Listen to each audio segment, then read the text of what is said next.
नमस्ते, मैं हूं आपके साथ दिव्यांश शर्मा। सबसे पहले हम बात करेंगे भोपाल की, जहां एक घर में कैद 85 साल की महिला की मौत हो गई।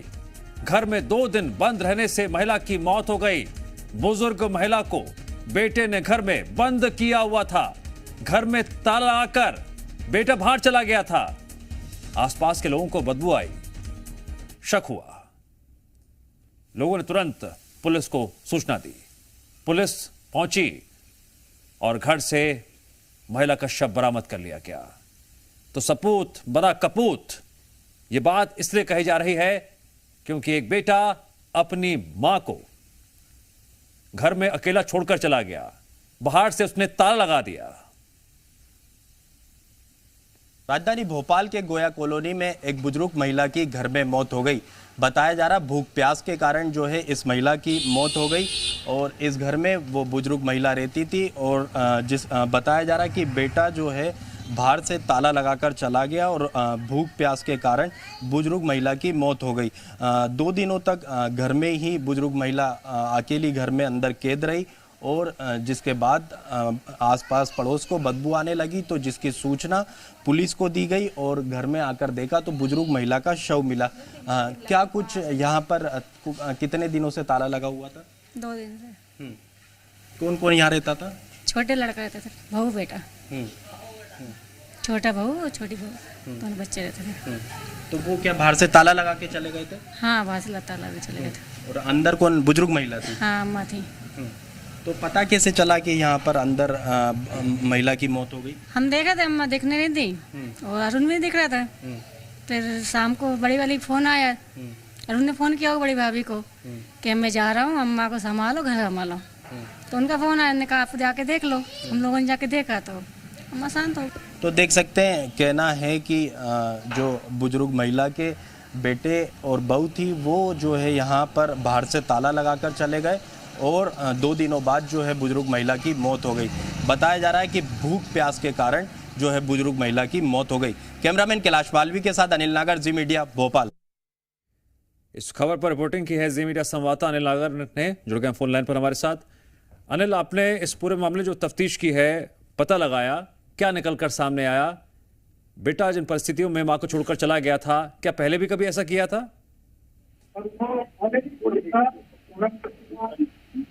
निशादपुरा थाना क्षेत्र का यह पूरा मामला है। गोया कॉलोनी में एक बुजुर्ग महिला अपने छोटे बेटे के साथ घर में रहती थी। देखिए के साथ ये महिला जो है बुजुर्ग महिला घर में रहती थी। देखिए 2 दिन पहले जो है बुजुर्ग महिला का बेटा अपनी बहू के साथ ताला लगाकर घर के बाहर से वो चला गया और बुजुर्ग महिला को घर के अंदर ही छोड़कर चला गया। और 2 दिनों बाद जब इसकी बदबू आने लगी तो इसकी सूचना पड़ोसियों ने पुलिस को दी। मौके पर पुलिस पहुंची और जो है घर में से जो है बुजुर्ग महिला का शव पुलिस को मिला और शव को जो है मर्चुरी पुलिस पूरे मामले की जांच में जुटी हुई है। वहीं जो है मृतक बुजुर्ग महिला का जो बड़ा बेटा है वो एमपी पुलिस इंदौर में रहता है और इसकी सूचना उसे दी गई है और भी राजधानी पहुंचा है। देखिए जो छोटा बेटा था जो कि बुजुर्ग महिला को घर में कैद कर बाहर से ताला लगाकर चला गया था, उसका अब तक पता नहीं है। पूरे मामले की जांच में भोपाल पुलिस। अनिल नागर, जानकारी के लिए शुक्रिया।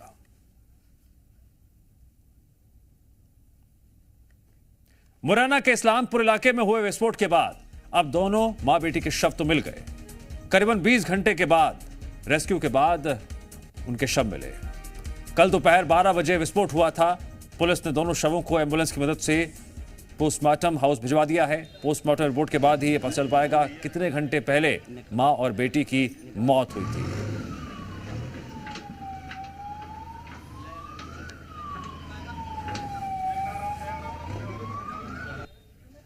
मुरैना के इस्लामपुरा इलाके में जबरदस्त विस्फोट होता है। विस्फोट की डेंसिटी इतनी ज्यादा थी कि 2 किलोमीटर दूर तक उसकी आवाज सुनाई दी। यहाँ पर जो बने हुए मकान थे, 4 मकान है, वो क्षतिग्रस्त हुए हैं। यहाँ से माँ बेटी के छत विछत सब हैं वो बरामद किए गए। आपको तस्वीरें दिखाना चाहेंगे। रेस्क्यू ऑपरेशन अभी भी जारी है क्योंकि माँ बेटी के सब 20 घंटे के लगातार रेस्क्यू ऑपरेशन करने के बाद माँ बेटी के सब यहाँ से बरामद हुए। ये बोई गड्ढा है, इस जगह पर माँ और बेटी दोनों एक बाइक थी, बाइक के नीचे वो दबी हुई मिली और बड़ी बुरी स्थिति में दोनों ही की बॉडी यहाँ से रिकवर की। उसके बाद पीएम हाउस उनको भिजवाया गया है। लगातार एसडीआरएफ की टीम यहाँ रेस्क्यू ऑपरेशन है वो चला रही है। यहाँ अब देखने वाली बात ये होगी कि आखिरकार ये फटाखा फैक्ट्री चल कैसे रही, किसके इशारे पे चल रही थी। अगर ये फटाखा बनाने का बड़ा काम था तो इसको क्यों ध्यान नहीं दिया गया। रिहायशी इलाके में किस तरीके से फटाखा फैक्ट्री चल रही थी। आपको और तस्वीरें दिखाना चाहेंगे। ये साइड का घर है, वो घर पूर्ण रूप से जमींदोज हो चुका है। आसपास के 3 मकान है पूर्ण रूप से जमींदोज हो गए और लोग इस इलाके में, इस रिहायशी इलाके में ये जो फटाखा फैक्ट्री की बात की जा रही है, विस्फोट हुआ है, वो किस तरीके से किसके इशारे पर संचालित की जा रही थी। अब देखना होगा, जांच का विषय आखिरकार या फटाखा फैक्ट्री थी या फिर सिलेंडर विस्फोट था। क्योंकि प्रशासन यहाँ सिलेंडर विस्फोट का दावा कर रहा है, उधर ही यहाँ जो निशान है वो ये बता रहे हैं कि ये फटाखा बनाने का काम चल रहा था जिसके चलते विस्फोट हुआ और इतना बड़ा हादसा होता है। करतार सिंह राजपूत, जी मीडिया, मुरैना। मुरैना के इस्लामपुरा इलाके में जबरदस्त विस्फोट होता है। विस्फोट इतना तेज था कि आसपास के घरों के शीशे तक टूट गए और कई 4 से 5 घर हैं वो इसमें जमींदोज हो गए। अब मकान के जो मलबा है, मलबे में आप देख सकते हैं अवशेष, यहाँ जो अवशेष है वो दिखाई देंगे आपको। यहाँ जो उनकी बाइक है वो है, तमाम जो घर के मलबा है वो मलबा बाहर निकाला गया है, उसके अवशेष हैं वो दिखाई देंगे। ये जो घर है, जो मेन घर था, वो आप चूंकि जेसीबी की सहायता से रेस्क्यू ऑपरेशन चला तो जितना मलबा था बाहर निकाल लिया गया है। आसपास के घर हैं, स्थानीय लोगों से बात करेंगे। आखिरकार आपने क्या देखा, क्या यहाँ पाया आपने? यहाँ ये कल तकरीबन 12 बजे की घटना है। जैसे सबको पता है कि यहाँ पे एक बहुत खतरनाक ब्लास्ट हुआ था। उसके बाद ये मकान जो है जमींदोज हो गया और उसमें लगभग 2 लोगों की मृत्यु हो गई है और इसकी बॉडी आज सुबह बरामद हुई। आपका घर था पीछे? ये मेरा घर है। आपका घर है, क्या नुकसान हुआ है आपके यहाँ? पूरा ही चला गया, इसमें टेंट का था उसमें पूरा चला गया। घर वाली दीवार पूरी गिर गई है। क्या काम चलता था इस घर में? इसमें पिज्जा का रेडी लगा देते गणेशपुरा पुलिया पे। पटाखे बता रहे हैं, पटाखे का दिवाली पे साथ पटाखे काम करते थे। पता देखिए, लोगों का साफ कहना है कि जो अड़ोस पड़ोस थे उनके टेंट का काम था, इनका उनके घर का पूरा सामान है वो एकदम से जमींदोज हो गया है। पूरे ये मेन घर था, वो घर बिल्कुल एकदम से जमींदोज हो गया था और उसमें जेसीबी की सहायता से पूरा मलबा धीरे धीरे करके बाहर निकाला गया। अब देखना होगा शासन प्रशासन आखिर क्या जांच करता है और जांच में क्या निकल के आता है कि ये सिलेंडर विस्फोट था या विस्फोटक कोई सामग्री रखी हुई थी जिसका विस्फोट था। जांच के बाद इन सब बातों का खुलासा हो पाएगा। करतार सिंह राजपूत, जी मीडिया, मुरैना। और इस वक्त खुद हमारे साथ जी मीडिया संवाददाता करतार सिंह जुड़ गए हैं उस लोकेशन से जहां पर यह हादसा हुआ। करतार, आप लगातार इस खबर पर रिपोर्टिंग भी कर रहे हैं, अधिकारियों से बात भी कर रहे हैं, लेकिन एक सवाल जो अभी तक बरकरार है कि ब्लास्ट का पूरा सच क्या है? देखिए दिव्यांश, 24 घंटा हो गया पूरा। कल ठीक 12 बजे यहाँ विस्फोट होता है। दूसरे दिन का आज 12 बज रहा है। ठीक सुबह 8 बजे यहाँ से डेड बॉडी है 2 माँ बेटी की, वो यहाँ से रिकवर हुई। इसी जो स्पॉट है आपको दिखाना चाहेंगे, यहीं से डेड बॉडी रिकवर हुई और उनके बाद पीएम कराया गया। पीएम कराने के बाद परिजनों को डेड बॉडी सौंप दी गई है। लेकिन यहाँ जो प्रश्न है, सबसे बड़ा प्रश्न है, वो यही खड़ा होता है कि आखिर विस्फोट का कारण क्या था, विस्फोट किस चीज में हुआ। क्योंकि पुलिस और प्रशासन के दावे अलग है। उनका दावा साफ है कि यहाँ सिलेंडर विस्फोट हुआ, लेकिन आम लोगों के दावे की बात की जाए, खुद मकान जो घर वाले के, उसने खुद पहली बार में बताया, हम लोगों ने जब डायरेक्ट बात की तो उन्होंने बताया कि हम फटाखे का काम भी करते हैं। साफ समझ में आता है कि फटाखे में विस्फोट होता है या विस्फोटक सामग्री कुछ रखी थी उसमें विस्फोट होता है, जिसके चलते इतना बड़ा धमाका होता है कि पूरे ये आसपास के 4 घर है वो जमींदोज हो गए। हालात ऐसे हो गए यहाँ के पुलिस को मोर्चा संभालना पड़ा और लॉ एंड ऑर्डर की स्थिति को देखते हुए यहाँ तमाम बैरिकेडिंग है वो कर दी गई। अब यहाँ मैं आपको दिखाना चाहूंगा, यहाँ सिर्फ अवशेष दिखाई देंगे। यहाँ घर है वो पूरा उसको जेसीबी की सहायता से साफ कर दिया गया है। मकान के अंदर से जो भी सामान निकला है वो यहाँ पड़ा हुआ है। पुलिस यहाँ लगी हुई है, दोनों रास्ते हैं वो बैरिकेडिंग करके रोक दिए गए हैं। आने जाने वाले लोगों को यहाँ रोका जा रहा है, क्योंकि जिस तरीके से पुलिस की यहाँ ड्यूटी होती है कि कोई भी व्यक्ति, भारी व्यक्ति ना आए जाए, तो यहाँ जो पूरा जगह है उसको एकदम से बैरिकेडिंग करके बंद कर दिया गया है। लेकिन अब ये प्रश्न लगातार जनता है वो कह रही है, मुरैना की जनता भी जानना चाहती है कि आखिर कारण क्या था विस्फोटक सामग्री, क्या सिलेंडर था। तमाम सवालों के प्रश्न अब पुलिस और प्रशासन को देने होंगे। पुलिस और प्रशासन को निश्चित तौर पर इसका जवाब देना होगा और जिसकी गलती है उसको जवाबदेही तय करनी होगी। क्योंकि अगर विस्फोटक था तो सिटी कोतवाली इलाके की पुलिस क्या कर रही थी, उसकी जानकारी में नहीं था कि विस्फोट इसके अंदर इतना बड़ी मात्रा में रिहायशी इलाके में विस्फोटक सामग्री रखी गई और उसका विस्फोट हुआ। तो निश्चित तौर पर यह बड़े सवाल है। कोतवाली पुलिस, सवाल तो कई सारे हैं लेकिन अभी तक जवाब पुख्ता रूप से सामने नहीं आ पाए और उन जवाबों का हम इंतजार भी कर रहे हैं। जांच का आधार क्या रहेगा और कब जांच होगी? करतार जानकारी के लिए शुक्रिया। गैंगस्टर अमन साहू अब क्या चुनावी मैदान में उतरेगा? जनता के बीच जाएगा, चुनाव लड़ेगा, ऐसे कई सवाल। झारखंड से विधानसभा चुनाव लड़ने की अमन साहू अब तैयारी कर रहा है। रायपुर कोर्ट में अर्जी दाखिल करेगा, नामांकन दाखिल करने के लिए छूट देने की अर्जी दाखिल करेगा। इंजीनियर राशिद के केस को आधार बनाया जा रहा है। झारखंड हाईकोर्ट, लातेहार कोर्ट में भी आज अर्जी लगाए जाने की बात निकलकर सामने आ रही है। कोर्ट से कन्विक्शन पर स्टे की याचिका दाखिल की खबर सामने आ रही है। झारखंड में होने वाले विधानसभा चुनाव की सियासी तपिश साफ तौर पर देखी जा सकती है। एक तरफ जहां तमाम राजनीतिक दल चुनावी मैदान में अपना दावा पेश कर रहे हैं, वहीं दूसरी तरफ गैंगस्टर अमन साहू भी चुनाव लड़ने का ख्वाहिशमंद है।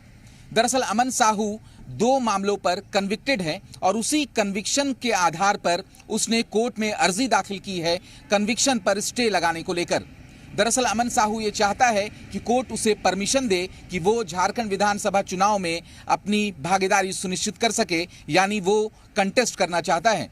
लेकिन अब देखना है कि इस पूरे मामले में कोर्ट का क्या कुछ रुख होता है। लेकिन अगर कोर्ट ने अमन साहू को चुनाव लड़ने की इजाजत दी तो अमन साहू संभवतः बड़कागांव सीट से चुनाव लड़ता हुआ नजर आएगा।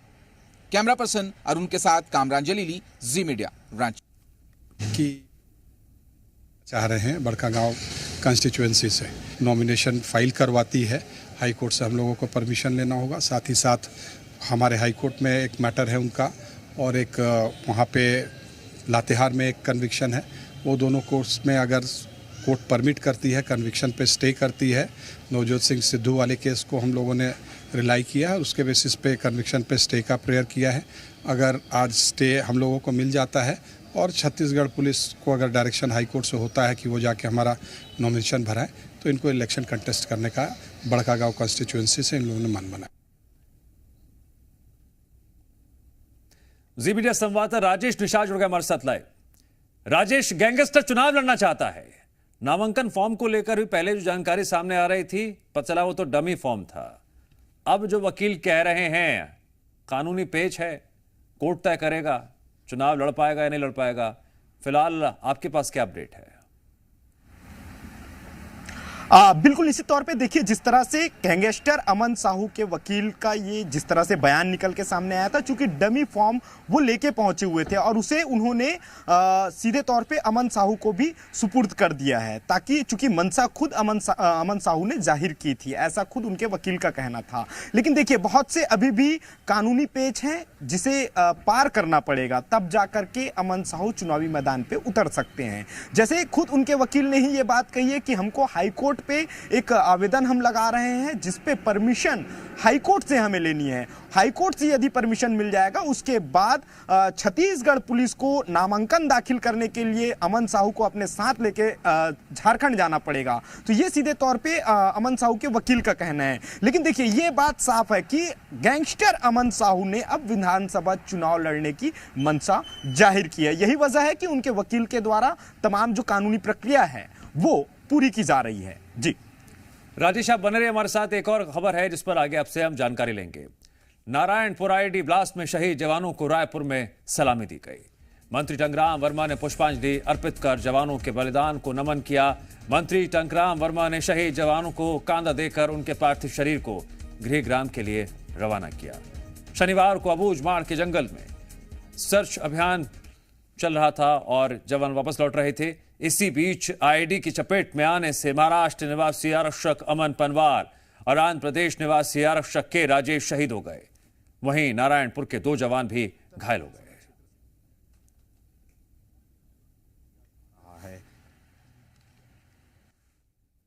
सर्चिंग के दौरान आज हमारे 2 जवान शहीद हुए हैं। हम उनको नमन करते हैं, प्रणाम करते हैं और 2 जवान अभी हमारे हॉस्पिटल में एडमिट हैं। उनके जल्द स्वस्थ होने की हम कामना करते हैं। इतने तेज़ी से वहाँ पे नक्सलवाद को सफाया करने और वहाँ पे विकास की गति को देने की काम चल रही है, इससे वो बौखलाहट है और पीछे से वार कर रहे हैं। सामने लड़ने की अब उनमें साहस नहीं रहा। और वो दिन जल्दी आएगा कि बस्तर में नक्सलवाद का सफाया होगा और वहाँ पे शांति व्यवस्था और विकास के नए आयाम। जी मीडिया संवाददाता राजेश निषाद लगातार बने हमारे साथ। राजेश, एक तरफ शहीदों को नमन किया जा रहा है तो वहीं बार बार इस बात को भी दोहराया जा रहा है कि नक्सलवाद के सफाई के लिए लगातार जो कदम उठाए जा रहे हैं वो आगे भी जारी रहेंगे। बिल्कुल निश्चित तौर पे देखिए 2026 जो टारगेट दिया गया है नक्सलवाद का सफाये का, उस दिशा की ओर छत्तीसगढ़ सरकार आगे बढ़ते जा रही है और हमारे जो सुरक्षा बल के जवान हैं वो भी नक्सलियों की मांद में घुस करके नक्सलियों का खात्मा कर रहे हैं। लगातार कई ऐसी बड़ी मुठभेड़ हुई है जिसपे हमारे सुरक्षा बल के जवानों को बड़ी सफलता भी मिली है। यही वजह है कि नक्सली बौखलाहट में जब हमारे जवान अबूझमाड़ के जंगलों पे सर्चिंग कर जब लौट रहे थे तो घात लगाए बैठे नक्सलियों ने आईईडी प्लांट कर एक बड़ा ब्लास्ट किया है जिसमें हमारे सुरक्षा बल के 2 जवान शहीद हो गए हैं तो वहीं 2 जवान घायल भी हैं जिनका उपचार राजधानी रायपुर के निजी अस्पताल में किया जा रहा है। देखिए जो शहीद जवान हैं उनके पार्थिव शरीर को रायपुर लाया गया था और जहां माना 4थी बटालियन है वहां उन्हें श्रद्धांजलि दी गई, सलामी दी गई और उसके बाद शहीद जवान के जो पार्थिव शरीर हैं उन्हें उनके गृहग्राम के लिए रवाना किया गया। जी राजेश, जानकारी के लिए आपका शुक्रिया। उज्जैन में एक मुद्दा काफी चर्चाओं में है। दरअसल महाकाल मंदिर के पास एक होटल है, वहां पर बजरंग दल के कार्यकर्ता पहुंचते हैं और जो कुछ उन्होंने देखा, जिसको पकड़ा, उसके बाद ये पूरा मुद्दा और गर्मा गया। बजरंग दल के कार्यकर्ताओं ने होटल से एक मुस्लिम युवक और हिंदू युवती को पकड़ा, जिसके बाद उन्होंने हंगामा कर दिया। बताया जा रहा है कि मौके पर युवक की जमकर पिटाई भी की। युवक के मोबाइल से कुछ आपत्तिजनक दस्तावेज भी मिले हैं।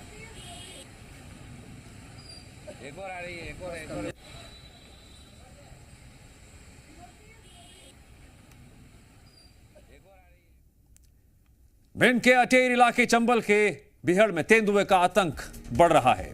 तेंदुए ने किसान पर हमला कर दिया, किसान घायल हो गया। वहीं चीखने चिल्लाने से तेंदुआ भाग गया। ग्रामीणों ने वन विभाग को इसकी सूचना दे दी है, लेकिन मौके पर विभाग का कोई अधिकारी नहीं पहुंचा। ये बात ग्रामीणों को और डरा रही है। ग्रामीणों ने तेंदुए का वीडियो बनाया, जिस वक्त चर्चाओं में भी है और लोग वीडियो को देखने के बाद और ज्यादा दहशत में हैं। अटेर इलाके में स्थानीय लोग डरे और सहमे हुए हैं जिस तरह से तेंदुए ने किसान पर हमला किया। हाँ साहब, मैं था घर पे तो मैंने सुना कि जो है नीचे लगाई हुआ बेड़ है 200 गज नीचे, तो जो है हम भी गए भाग के। तेंदुआ वहाँ फंसा हुआ था तारों में, और जब परमाल सिंह आ रहे थे भैंस लेकर के तो उन्होंने वार किया, दोनों पैरों में पंजों से खरोंच मारी। वो तो बच गए, वहाँ पब्लिक थी इसलिए, नहीं तो जान से मार देता। के जरिए जानकारी मिली 9 बजे करीबन कि तेंदुआ मान लो है यहाँ पे, तो वहाँ लोग देखे तो वो क्या मान लो बेड़ में या खांद पे, तो वो वहाँ तार पट्टी में फंसा था तो देखा गया। तो जो दादा मान लो परमाल सिंह भदौरिया, वो क्या मेरे चाचा जी हैं, तो वो वहाँ से आ रहे थे भैंसे लेके, तो वहाँ से वो छूटा तो उसने उन पे झपट्टा मारा तो उनके पैर में पंजों से वो घाव हो गए। और यहां वक्त है ब्रेक का।